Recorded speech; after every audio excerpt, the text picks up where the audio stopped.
बोलती पुस्तके. ज्यांना वाचनाचा नाद, त्यांना बोलती पुस्तके घाली साद. आमचं चॅनल सबस्क्राईब करा आणि सबस्क्राईब करायला इतरांनाही सांगा. नमस्कार श्रोते मित्र हो. बोलती पुस्तके सादर करीत आहे लेखक श्री राजेश जगताप लिखित कादंबरी आडूसा, प्रकरण 22. वावराकडे वळण घेऊन गाडी थोडी पुढे जाऊन थांबली. हातातला कासरा साट्याला अडकवून धनाजी खाली उतरला. सुमीला म्हणाला, जराशी खाली ये. का होऊन? इडच सोडून जायचा विचार आहे की काय? सुमीनं उसना अवसान आणून विचारलं. ये म्हणलं तर यायचं, आणि गेलो सोडून तर तुझ्यासाठी कोणी रडायचं नाही. का बरं? सुपारी फुटली आता. कोणी नाही रडलं तर ते माणूस तरी रडल. गाडीतून खाली उतरत सुमी म्हणाली, मला बी तेच म्हणायचं आहे. सुपारी फुटली आहे ना, मग असं अंगात वारं भरल्यावानी वागू नकोस, नाहीतर अशी दुखापत होती. या सुपारी फुटली हे खरं, पर नाही न बीर नाही. ये माया माग, असं म्हणून तो पुढे गेला. अगं आई ग, पायाला लई ठणका लागलाय. कुठे जायचं ते बी सांगना झालाय. अगं हे काय, ह्या कांड्या साबरीकडे तुझ्या पायाला जरा साबरीचा चीक लावतो, म्हणजे ठणका कमी होईल. अर्ध्या रस्त्यात थांबून धनाजी म्हणाला, पर मला पाय टेकता येत नाही ना, जरा हात द्या. सुमी जरा नाराजीचा सूर लावत म्हणाली. धनाजी परत मागे फिरला. सुमीनं एक हात त्याच्या खांद्यावर ठेवून आधार घेतला. लंगडत लंगडत त्याच्यासोबत चालू लागली. साबरीजवळ जाताच धनाजीनं तिला खाली बसवलं. एक टोकदार बारका दगड आणला. सावरीच्या बुडक्यावर दगडानं 2दा मारलं. तिथून दुधासारखा पांढरा चीक पाजरू लागला. सोड ते उपारणं, धनाजीनं सुमीला सांगितलं. सुमीनं उपरण्याची गाठ सोडून पाय मोकळा केला. लुगड्याच्या निऱ्यांचा घोळ वर घेतला. मक्याच्या कणसावानी भरलेली पोटरी उघडी पडली. धनाजीनं बोटावर चीक घेऊन तिच्या पायाला लावला. त्याच्या हाताचा स्पर्श झाला आणि तिच्या अंगातून हलगी कडाडली. धनाजी बोटावर चीक घेऊन तिच्या पायावर लावित होता. बोटावरचा चीक संपल्यावर पुन्हा घेत होता. फिरणाऱ्या बोटाबरोबर सुमीचं देहभान हरपू लागलं. छातीवरच्या ओल्या पदरामागं वेटोळं घालून बसलेली नागिन फणा काढून जिबल्या चाटू लागली. सुमीनं गपकन धनाजीचा हात धरला, तिथंच दाबला. लई वाढ वाटतंय. होय का? हात सोड, हात सोड, अजून काम पुरतं झालं नाही. सुमीच्या हातातून आपला हात सोडवून घेता त्यानं मुठभर माती उचलून त्या चिकावर लावली. म्हणाला, उठ आता, उठ, बरं वाटेल. असं म्हणून उपरनं उचलून तो गाडीकडे चालू लागला. सुमी एका हातावर रेटा देऊन उठली. लंगडत लंगडत गाडीकडे आली. हातावर रेटा देऊन गाडीत चढली. मुरगळलेल्या पायाचा गुडघा उभा करून बसली. धनाजीनं कासऱ्याला हिसका देऊन गाडी पुढे घेतली. सुमी गुडघ्यावर हनवटी ठेवून डोळे मिटवून बसली होती. आपला कांगावा धनाजीला कळला तर नसेल ना, याचा विचार करीत होती. कळला तर कळना का? निदान त्याला समजन तरी आपला त्याच्यावर जीव जडलाय म्हणून. खरं म्हणजे त्याचं लगीन झालेलं आहे. आपलं बी आज ना उद्या होणारच आहे. पण ज्याच्यावर जीव जडलाय त्याच्याहून एक डाव जीव ववाळून टाकूसा वाटतंय. पुढचं पुढं जे होईल ते होईल. कसं बी करून त्याच्या कुशीत शिरायचं आणि गाभुळल्याला अंग त्याच्या स्वाधीन करायचं. गाडी सफरा पुढं थांबली. आभाळात उडणारं सुमीचं मन धाडकन जमिनीवर आलं. चोरट्या नजरेनं धनाजीची हालचाल निहाळू लागली ती. त्यानं तिला उतरायला सांगून बैलांना मोकळं केलं. जेवणाचा डबा सफरात नेऊन ठेवला. खराटा घेऊन केर कसरा लुटून काढला. सुमी सपराच्या दारात गुपचूप उभी होती. हातातला खराटा कोपऱ्यात ठेवी तो म्हणाला, सुमी, तू इथं बसती का धावरल्या जांभळीच्या झाडाखाली बसती? म्या बी येते की तुमच्या संग वावरात. अगं, तिकडं उन्हात वखरा मागत व काय करशील? ऊन बिन लागलं तर आणि डोक्याला ताप, इथंच बस कुठंतरी. म्हणून त्यानं अंगातला सदरा काढून मेडीला अडकवला. तिच्या पुढच्या बोलण्याची वाट न पाहता बैलांना घेऊन तो वावराकडे निघून गेला. नुसती कोपरी घातलेल्या त्याच्या रांगड्या अंगाकडे पाहताना तिचं अंग मोडून आलं. ती उठून विहिरीकडे गेली. चालताना लंगडण्याचा कांगावा करायला मात्र विसरली नव्हती. जांभळीखाली उभी राहून तिनं वर पाहिलं. हिरव्या लाल जांभळाचे घोस दिसले. विहिरीच्या पाण्यावर झोके देणारे सुगरणीचे खोपे दिसले. त्यात आपल्या मनाजोगता खोपा शोधू लागली. धनाजीचा वखर पावसानं भुसभुशीत झालेली ढेकळं फोडून रान पेरणीसाठी तयार करू लागला. त्यावेळी तो जमिनीच्या काळ्या पट्ट्यात पुरता हरवला गेला. वावराच्या बांधाजवळ आल्यानंतर बैल न सांगताच वळण घेऊन माघारी फिरू लागले. वखराच्या एक एक पाळीनं रान सवान होऊ लागलं. मातीखालच्या हळीच्या मुळ्या उघड्या पडल्या. धनाजीचं उघडं अंग घामानं चिंब भिजलं. दिस डोक्यावर आला आणि धनाजीनं बैलांना सोडलं. विहिरीवर आणून पाणी पाजलं. सावलीत बांधलं. सपरातून विळा घेतला. घासाचा एक वाफा कापून आणला. बैलांच्या पुढे टाकला. भुकेली जनावरं पाठीवरल्या माशा शेपरीनं उडवीत हिरवा चारा आवडीनं खाऊ लागली. धनाजीनं अंगातली कोपरी काढून पाण्यात भिजवली. तशीच ओली अंगात घातली. त्याच्या दंडाच्या फुगलेल्या बेडक्या आणि भरदार छाती पाहून सुमीच्या मनात वनवा पेटू लागला. टप्प्यात आलेल्या सावजाजवळ झडप घेण्यासाठी दबा धरून बसल्या वाघिणीसारखी तिची अवस्था झाली होती. झडप घालावी का असा विचार करू लागली ती. आपण बी जेवायचं का? धनाजीच्या आवाजानं ती भानावर आली. काय? चाचरत तिनं विचारलं. म्हणलं, आपण बी जेवायचं का? वय, तुम्हाला बी भुका लागल्या असतील. तुहा उपास आहे का काय? त्यानं हसून विचारलं. भुका तर आम्हाला बी लागल्यात, पण भाजी भाकरीनं पोट नाही भरायचं. म्हणून ती खट्याळ हसली. असं आहे का? थांब, पल्ल्याडल्या वावरात आंब्याखाली राखण कराया सराई बसली या.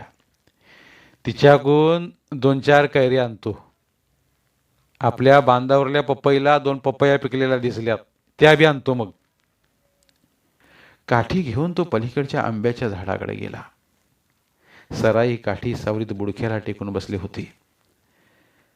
म्हातारे, जेवलीस का? धनाजीनं आंब्याच्या झाडाकडे पाहत विचारलं. नाही ना. तुझा जेवला का नाही? जेवायचं बसायचं हे तू बी चल तिकडेच. मामाची पोर आली, तिच्यासाठी 2-4 कैऱ्या पाहिजे होत्या. घेऊ काय? घे बाबा घे. नाही म्हणलं तर पाहुणे गावाच्या नावानं शिमगा करीत जाईल. असं 2-4 म्हणता म्हणता अर्ध झाड रिकामं होतंय. म्हातारी कुरकुरली. अगं, तू आज दिसभर राखण करतीस हे खरं, पण रातच्याला कोणी अख्खा आंबाच उतरून नेल्यावर काय करशील? सराईशी बोलता बोलता त्यानं 5-6 कैऱ्या तोडल्या. कोपरीच्या खिशात भरून म्हणाला, चल जेवा येते ना? नको, म्या बसते इथंच. बरं आहे मग, ऊन झालंय, जेवून घे.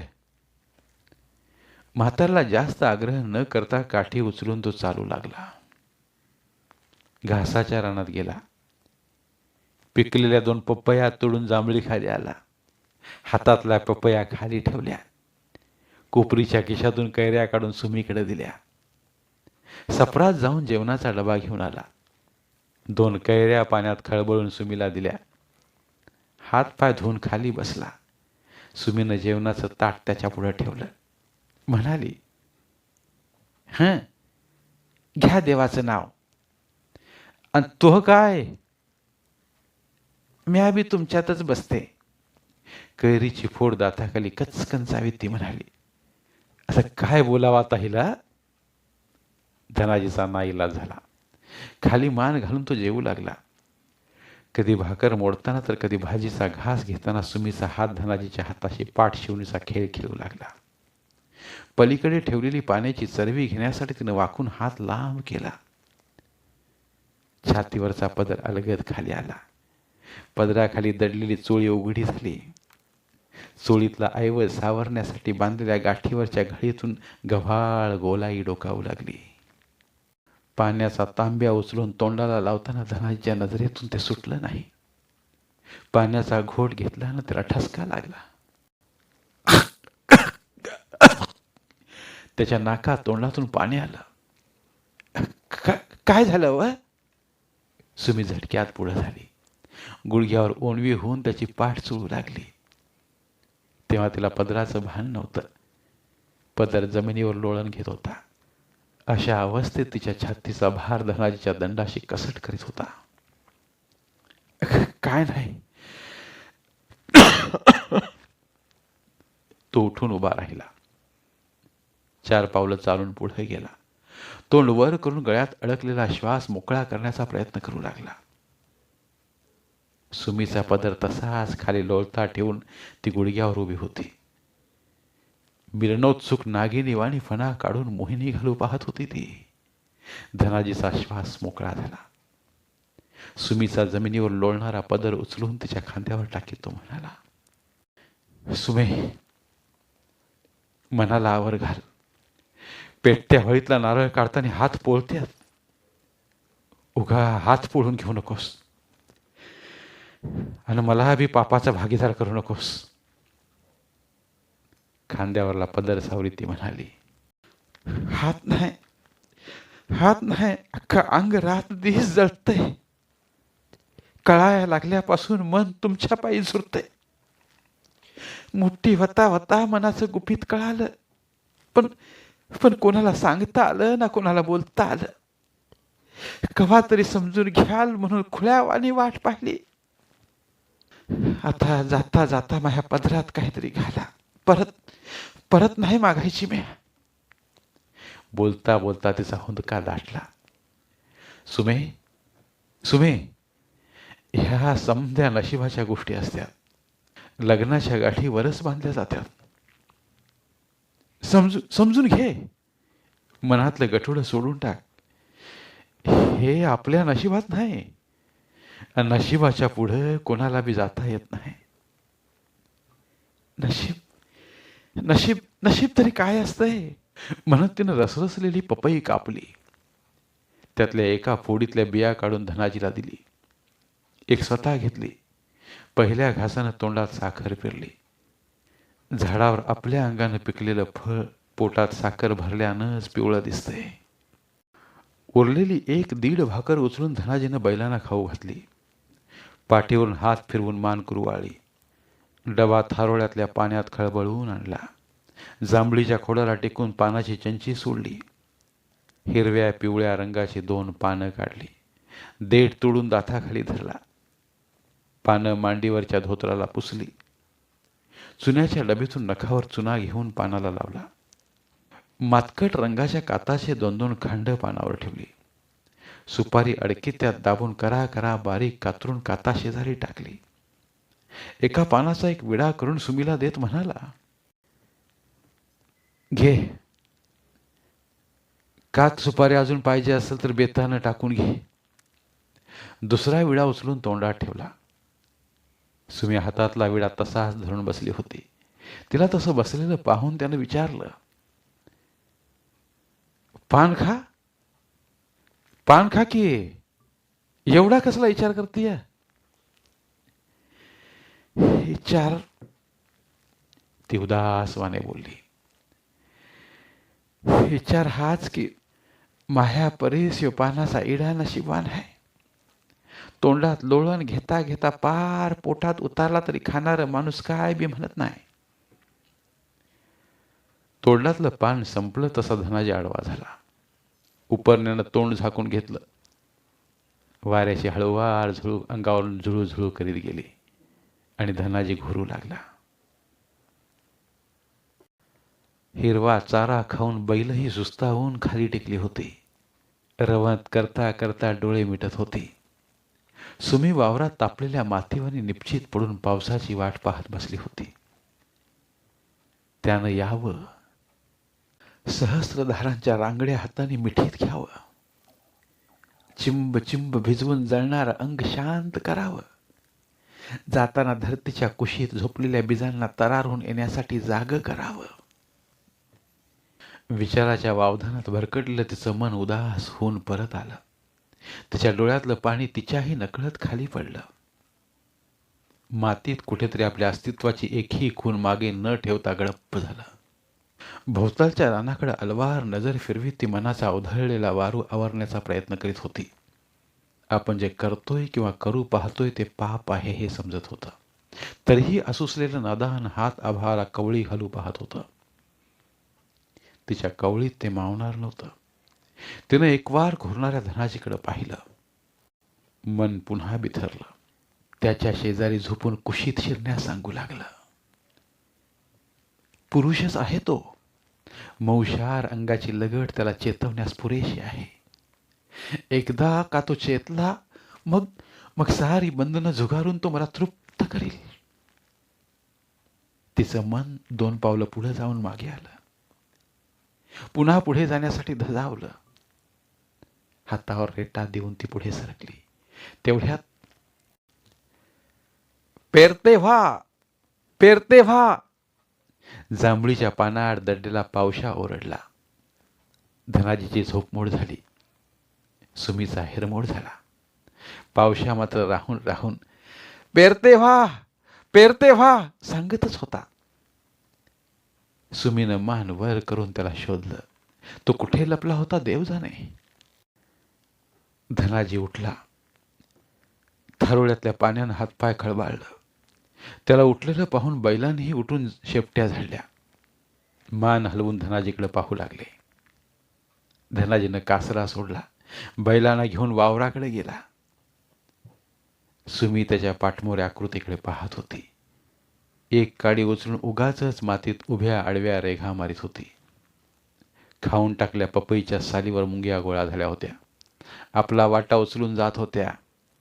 सुमी तिचा वाटा मिळेल की नाही याचा विचार करीत आभाळाकडे पाहत होती. बारीक बारीक ढगांचे असंख्य तुकडे आभाळभर अस्ताव्यस्त विखुरलेले दिसत होते. तिच्या छिन्न विछिन्न भावनांसारखे. धन्यवाद. उर्वरित कादंबरी पुढील भागात.